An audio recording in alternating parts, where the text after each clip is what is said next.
Sejam bem-vindos a mais um vídeo do meu canal. Aqui estou em um cenário completamente diferente do que vocês estão acostumados, né? Eu tô então aqui no Rio de Janeiro, né? Como eu havia dito no vídeo anterior, eu estava vindo pro Rio, né? Estou aqui na casa do meu pai. Quem não sabe, eu sou do Rio de Janeiro, morei aqui por muito tempo e ainda tenho meus amigos, meus avós, todo mundo aqui. Tô no quarto da minha irmãzinha Sofia, que me cedeu o quarto. Ela tem 3 anos e eu tranquei a porta. Basicamente foi isso, ela cedeu por ceder. Então eu estou fazendo esse vídeo para vocês porque eu venho recebendo, né, ultimamente muitas perguntas sobre o inglês. A galera tem visto muitos vídeos antigos e eu resolvi que seria uma boa hora para conversar com vocês sobre como eu aprendi inglês sozinho, né? Isso é uma questão que é muito frequente aqui no meu canal. Então esse é o vídeo que eu vou falar para vocês um pouco de como foi a minha vida no inglês, né? Bom, galera, eu seria injusto se eu não contasse para vocês que eu tive sorte por ter pais que sempre tentaram me proporcionar o melhor, e então eu sempre tive o privilégio de estudar em escolas que ofereciam o ensino de inglês, né, no currículo. Mas era aquele inglês de escola, não era um inglês então muito forte para quem quisesse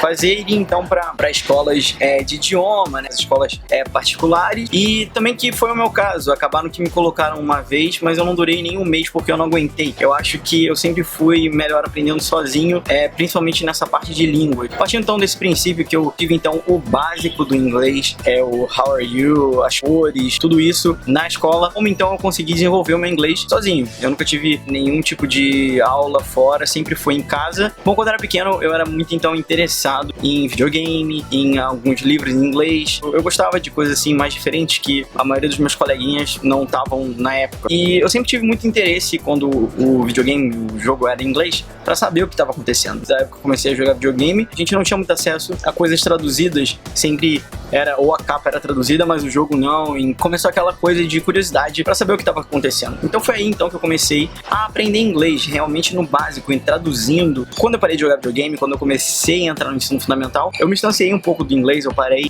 de ter esse interesse e eu comecei a odiá-lo bastante. Eu comecei a ir mal nas provinhas de inglês na escola, e então eu fiquei um longo período na minha vida em stand-by. O inglês era básico para intermediário. Realmente tudo que eu tinha aprendido era com videogame, com alguns livros, o pouco do pouco na escola, porque eu acho que foi muito fraco. Para vocês terem uma ideia, eu só comecei então a me interessar por inglês novamente quando eu já estava então na minha adolescência, quando eu já comentei alguns vídeos, quando eu era um péssimo aluno no ensino médio também, eu não queria nada com nada e nenhum tipo de estudo.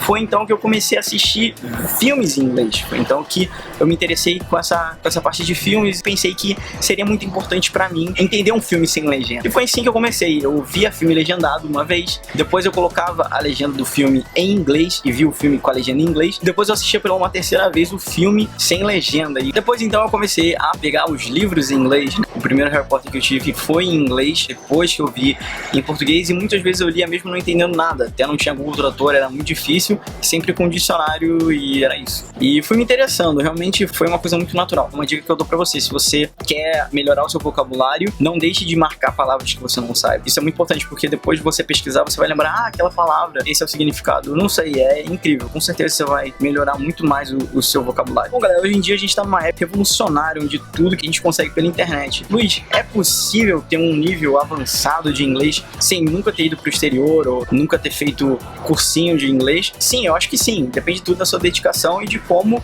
você vai se adaptar a isso, né? Depende muito mais de você do que dos outros. Hoje em dia a ferramenta mais legal para se usar para aprender uma outra língua, eu gosto muito, eu uso até hoje, é o Duolingo. É uma ferramenta de graça para você aprender uma outra língua, e com vários exercícios para você ver gramática, speaking, tudo que você imagine, e você vai passando pelos níveis e é muito divertido, porque você pode fazer tudo isso pelo celular ou pelo computador. Então quando você tiver um tempinho, você vai lá e faz. É o que eu tenho feito hoje em dia com francês, né? Eu fiz lá nos Estados Unidos também 1 ano de francês, porque hoje em dia eu acho que é muito importante você ter até uma terceira língua. Mas sem dúvida nenhuma, o que realmente fez o meu inglês ficar o que ele é hoje foi um intercâmbio, né? Porque muita gente fica assim, fulano fala inglês, mas ele não é fluente e tal. Acho que essa coisa de fluência ainda é meio que um tabu, é um assunto às vezes meio polêmico, até para os professores de inglês discutem muito o que é considerado você ser fluente em inglês. Será que se você escutar e entender tudo, você é fluente, entendeu? Então, são coisas assim que é difícil falar, mas eu acho que eu me considero hoje uma pessoa com inglês assim avançado, que eu consigo me comunicar normal em todas as formas, na escrita, em ouvir, em falar. Eu acho que o intercâmbio, sem dúvida nenhuma, me proporcionou isso. Se eu não tivesse morado fora, eu acho que eu nunca teria atingido esse nível de inglês. E é o que eu pretendo pra mim também no francês, quem sabe um dia, se tudo der certo, poder ir pra França, ficar lá um tempo e tentar ganhar fluência em francês. Minhas dicas básicas então pra vocês, se vocês querem aprender inglês sozinho, sem dúvida nenhuma, primeira de coisa é ter uma organização. Você não tem dinheiro, você pagar um curso de inglês. Muita gente pergunta, Luiz, que curso você recomenda? Eu não recomendo nenhum, na verdade, eu gosto muito de aprender as coisas sozinho. Isso é uma coisa minha, eu acho que você tem que ver com o seu jeito. Acho que você tem acesso à internet, acho que você tá com um pé no próximo degrau. Vídeos no YouTube que você pode treinar o seu listening, né? Então você escuta, pausa o vídeo, responde alguma pergunta que o vídeo vai se fazer. E uma outra forma também que eu fiz foi o My English Online, que é um programa gratuito do governo. O governo, ele dá curso de inglês online de graça. Eu fiz ele pra treinar pra prova do TOEFL e foi muito importante pra mim. Assistir séries em inglês, treinar então o seu ouvido, colocar legendas em inglês, isso é muito importante, mas eu acho também mais importante isso é você também estudar livros, estudar gramática. Basicamente é isso, se dedicar, ter o lugar certo para procurar e continuar. Não adianta você ficar um mês achando que você vai estar craque, que não vai acontecer. Isso é uma coisa diária que você tem que treinar. E é isso, galera. Então, quem sabe 99% de tudo você consiga fazer no Brasil com muita dedicação. É isso aí, galera. Espero que vocês tenham gostado do vídeo. Desculpa pelo barulho e tal, mas a gente se vê no próximo vídeo. Valeu e até mais.